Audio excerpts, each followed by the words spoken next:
In the quiet village of Umunachi, life had always followed a steady rhythm.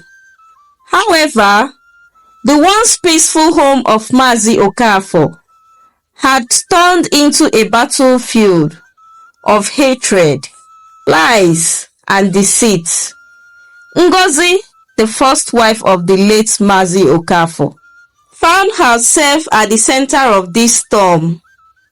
Mazi Okafor was one of the most prominent men in the community. His wealth was the envy of many. His family, the subject of every market day gossip. At the center of this story was Ngozi, his first wife, a woman of great strength and power. Her life, however, was anything but easy. Ngozi was no ordinary woman. From the day she got to know Mazi Okafor, she had been his support. Together, they overcame challenges of poverty, debt, and society mockery. Through her hard work and unshakable determination, she stood by him as he clawed his way to success, transforming from a struggling trader to one of the wealthiest traders in umunachi. They built a modest fortune and dreamed of a brighter future. But dreams, it seemed, were fragile. Ngozi had married Mazi Okafor at a very young age, and their union was forged in hardship. In their early days, Mazi Okafor was a struggling trader who barely had enough to make ends meet. Ngozi, however, believed in his dreams. She toiled endlessly, cultivating cassava, roasting yam for sale, and even weaving baskets late into the night. With her support, Mazi Okafor gradually built his business empire. By the time he reached his peak, he was a renowned palm oil merchant with properties scattered across Umunachi and the nearby city. When Mazi Okafor decided to marry a second wife, Ngozi felt betrayed, but tried to cover her pain. Nne was young, soft-spoken, and far less assertive than Ngozi. The village gossiped with whispers about how Mazi Okafor prefers Nne's simple nature from Ngozi's fiery independence. Ngozi's troubles only began shortly after her husband, Mazi Okafor, married a second wife, Nne. While Ngozi had no choice than to accept the decision, her life took a bitter turn. Nne, beautiful and manipulative, quickly became the favorite among the extended family. She knew how to play part of a submissive wife, earning the affection of Mazi Okafor's sister, Nkoli. Nkoli had always been a thorn in Ngozi's flesh. Unmarried and bitter, Nkoli had taken residence in her father's compound, a constant presence in her brother's affair. She envied Ngozi's boldness and independence, traits that clashed with her own insecurities. But still, Ngozi endured it all. She continued to manage the home, raised her only son Chike, and oversee the construction of her bungalow, her dream home within the family compound. Ngozi, your tongue will land you in trouble one day, Nkoli spat one afternoon after a heated argument over Ngozi's refusal to give her a share of her husband's money. "And your laziness will keep you here forever, Ngozi responded, her eyes blazing. Nkoli stormed out, slamming the door behind her. She ran straight to Nne, her newfound ally. Together, they began to weave a web of lies and conspiracy. However, Ngozi's strong will and confidence made her a target of envy. Nkoli, Okafor's elder sister, bore a particular grudge. Unmarried and still living in her father's house, Nkoli saw Ngozi as a very big threat. "Nne, you see that Ngozi?" Nkoli whispered one day to Nne as they sat under a guava tree. "She acts like this compound belongs to her. Does she not know her place?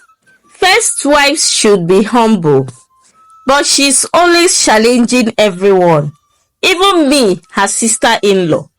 "She's too proud," Nne agreed, a sly smile playing on her lips. "And she looks at me as if I don't belong here. But don't worry, Auntie Nkoli. Together, we will show her." Hey lovelies, hope you find this story interesting. Please don't forget to subscribe to this channel at African Story Tales by Abby, and grab your popcorn as we dive deeper into the more interesting parts of this story. Thank you.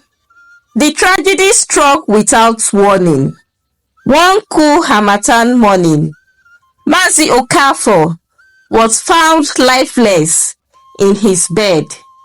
His death sent shock waves through the village. Rumors began to spread. "It's Ngozi," whispered one villager to another. "She's a witch. How else can you explain the deaths in her household?" Nkoli and Nne fanned the flames of gossip. They told anyone who would listen that Ngozi had poisoned her husband. Mazi Okafor's sudden death sent shock waves through the community. He had been hale and hearty the night before, laughing with friends over a pot of palm wine. The next morning, he was found lifeless in his bed. The mourning period was brief and tense. Ngozi's sorrow was genuine, but it was overshadowed by whispers and gossip all around. "Witch," one woman muttered during the burial preparations. "They say she quarreled with him the day before his death," another added. Nkoli seized the opportunity. A witch doesn't like to see others prosper. She has been scheming to take everything for herself, but God will expose her. Ngozi's heart broke further when Chike, her only son, fell ill a month later. Despite all efforts to save him, he succumbed to a fever that defied all remedies. The tragedy deepened the villagers' suspicions. She killed her only surviving son too, just to protect her evil powers, someone whispered at Chike's burial. Ngozi felt the weight of the entire village judgment. Children avoided her, women turned their back, and even men crossed the road when they see her approaching. She was isolated in the entire community. "Ngozi is dangerous," Nkoli declared in the village square one afternoon. "She killed my brother and her own son. We cannot allow her to live among us." Despite the animosity, Ngozi refused to bow down to pressure. She remained focused on completing her bungalow, a proof to her determination. Every day, she carries the block, mixed cement, and supervised laborers ignoring the taunts and snares all around. Nkoli and Nne watched her progress with growing resentment. How dare she continue like this? Nkoli fumed. She should leave this compound for us. That bungalow should belong to Nne's children when she has them. Don't worry, Auntie, Nne said, her voice dripping with malice. We will make sure she doesn't enjoy it. The two women plotted a plan. They spread rumors that Ngozi was not only a witch, but a thief who had been selling all the family lands without their notice. Nkoli claimed to have seen Ngozi sneaking into Mazi Okafor's land to sell it to a total stranger, while Nne tearfully accused her of hiding her husband's money that was meant for the family. They also accused her of sleeping around with various men. One evening, as Ngozi sat outside nearly completed bungalow, Nkoli and Nne approached with a group of villagers who were armed with sticks and branch of leaves, and their faces twisted with anger. Ngozi, Nkoli barked. Today we will not tolerate your evil anymore. Confess your sins. Ngozi stood her ground. What sins, Nkoli? You've been after me since the day I married your brother. I have done nothing wrong but work hard for this family. Liar! Nne screamed. You killed Mazi Okafor and your only son. You are a witch and a thief. The group of boys surged forward, their accusation growing louder. Someone threw a stone, striking Ngozi's shoulder. She tried to dodge it and refused to cry out. I will not leave this compound, she declared. I built this house with my sweat. If you want me gone, you will have to kill me. The village elders had to interfere to settle the matter. Though some believed Ngozi, the majority sided with Nkoli and Nne. The elders decreed that Ngozi must leave the compound for the peace of the community. Ngozi packed her belongings with trembling hands as she walked away, her head held high. She vowed to return one day and reclaim her place. Months later, the truth began to unveil itself. Nkoli and Nne had grown careless in their greed, openly fighting over the wealth they had stolen.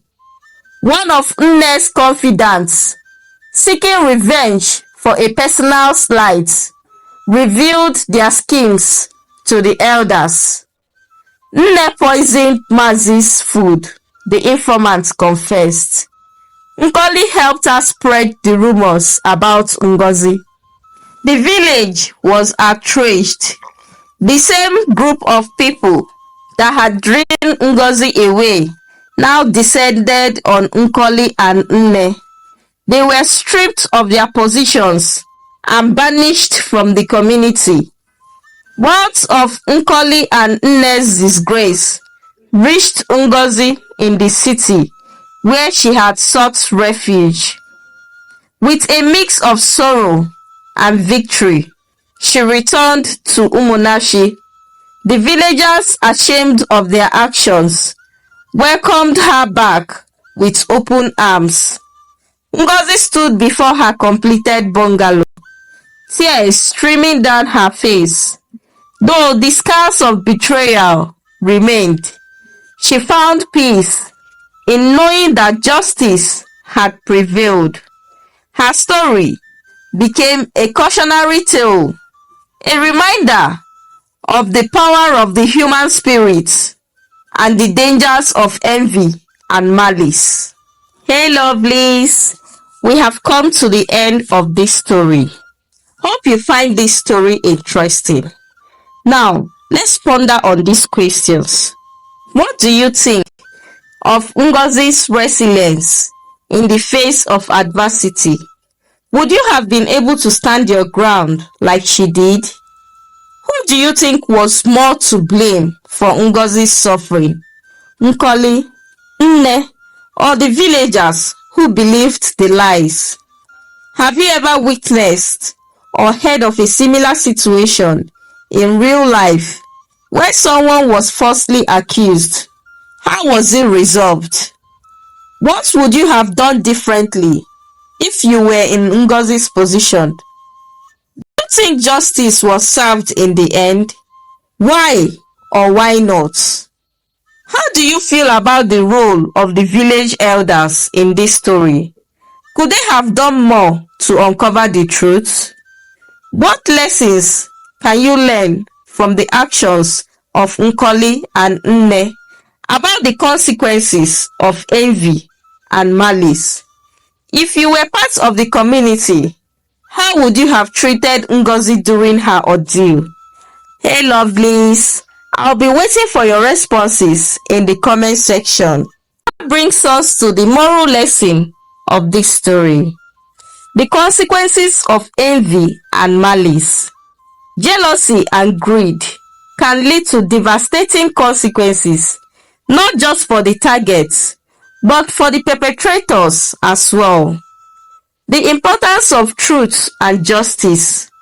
Falsely accusing someone without evidence can destroy lives and tear communities apart. Strength in the face of adversity. Ngozi's strength and determination serves as an inspiration to never give up even when the world turns against you. The dangers of hard mentality. Blindly believing rumors and joining in mob justice can lead to irreversible harm and regrets. Karma and retribution. Those who scheme and plot against others often face the consequences of their actions in the end. Standing up for yourself. Ngozi's refusal to cower shows the importance of fighting for your dignity and truth, even when it seems like everyone is against you. The role of the community in upholding justice. It's essential for the communities to seek the truth and not allow envy or malice to influence their decision. This brings us to the end of this wonderful story.